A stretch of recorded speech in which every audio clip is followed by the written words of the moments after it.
Hey everybody, this is Tom Roth. Some of you folks have asked me to make a tutorial about making my last video on Facebook called Audition Boy. And so anyway, I thought I'd put together something fast. It's going to be kind of quick and dirty, nothing polished, but it'll give you a pretty good idea of how I work and that sort of thing.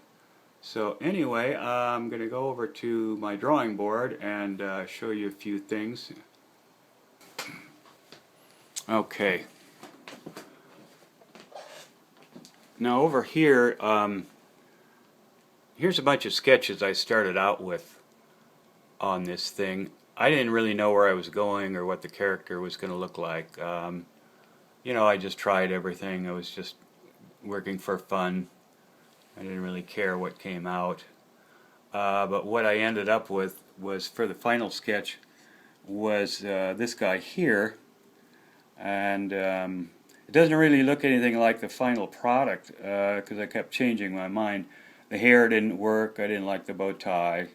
Anyway, it's the usual sort of creative process. You know, just you refine, you make changes and everything.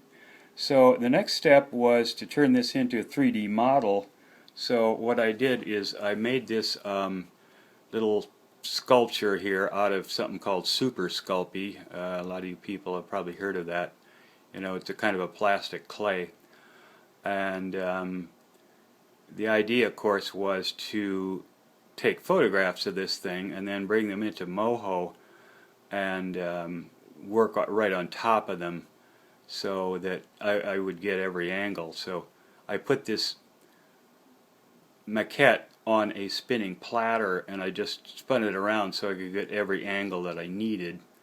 And also, while we're on the subject, when I used to work at Disney, they would always make a maquette of all the characters. So if you ever get any spare time, just Google Disney maquettes, and you'll see some of the most beautiful sculptural work, you know, that's ever been made. I'm just such an admirer of the way these people. I'm kind of an amateur at these maquettes, but you know, this served my purpose. So anyway, having made that, I took all the pictures, and we'll go back over to the computer here, and then I just assembled all those pictures into a movie file. And so here's 3 of the movies that I made. I'll just show you what that looks like. Now, let's see here. Okay. So there I had, you know, like 180 degrees of angle, anything that I needed. And the next one is the same thing, basically. And sorry for the lousy camera work. I'm trying to work the computer and the camera at the same time. So his head is leaning back in this one here. But so I've got all those angles and they're all correlated.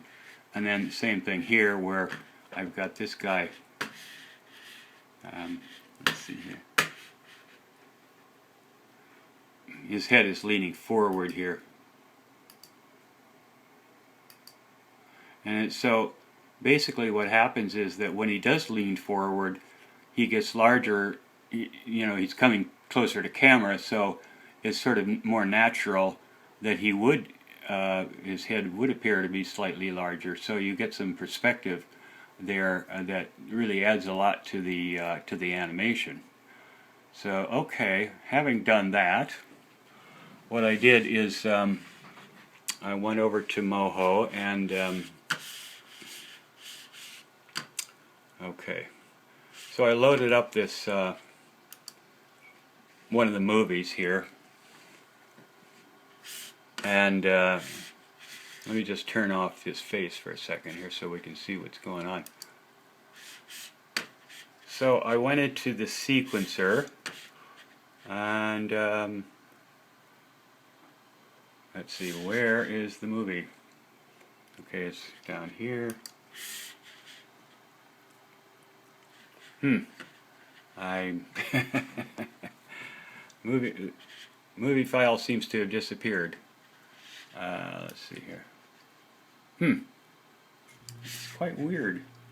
Oh, oopsie daisy, I had it off. Okay. Alright, so now we're in the sequence here. So what I could do is I could just slide this thing back and forth and just pick out whatever angle I needed, and I could work directly on top of it. So here you see what's going on as I slide it back and forth. So this is a great help. Okay, so I did that to all three movies. I won't show you everything. So let's see. I'm trying to think what I did next. So now we've got our guy on top. I'll turn this off here for now.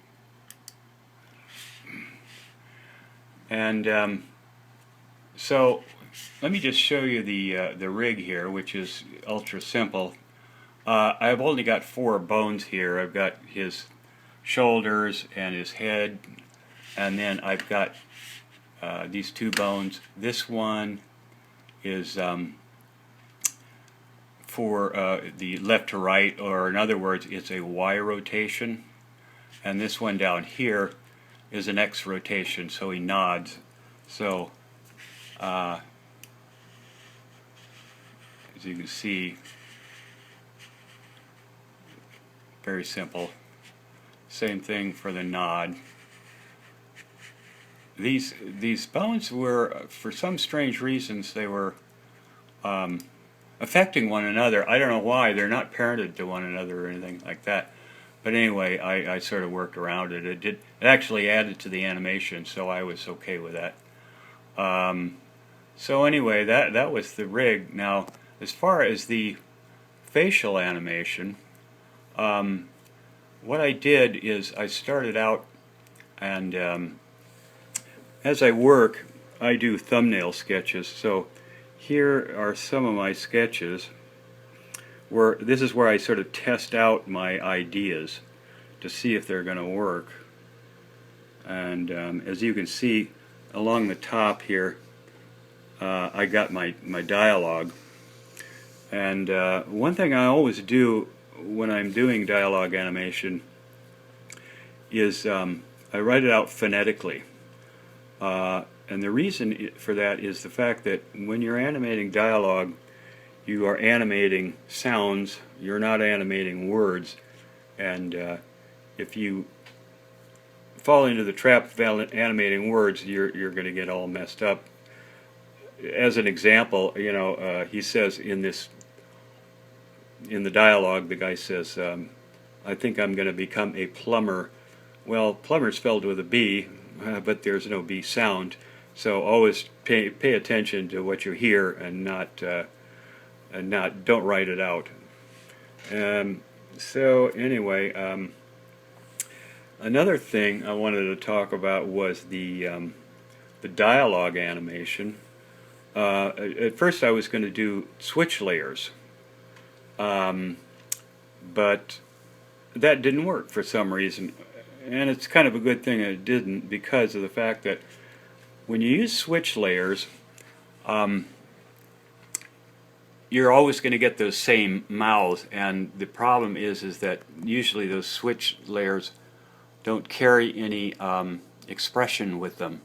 In other words, you know, the mouths are either neutral or mad, or sad or happy or whatever, and so I wanted a full range of emotions.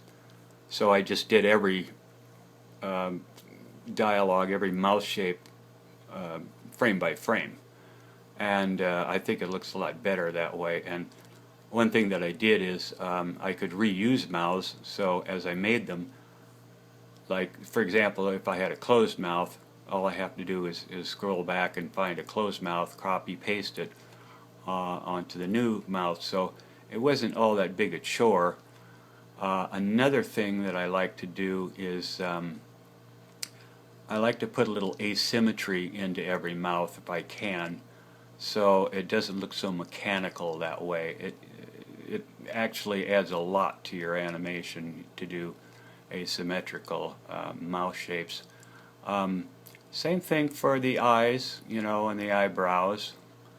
Um, and anyway, I thought it worked out pretty good. Maybe not as great as I had hoped, but anyway, so that gives you a little idea of how I work, you know, my techniques, my methods, and everything. And anyway, I thank you guys for your interest in my work, and we'll see you next time.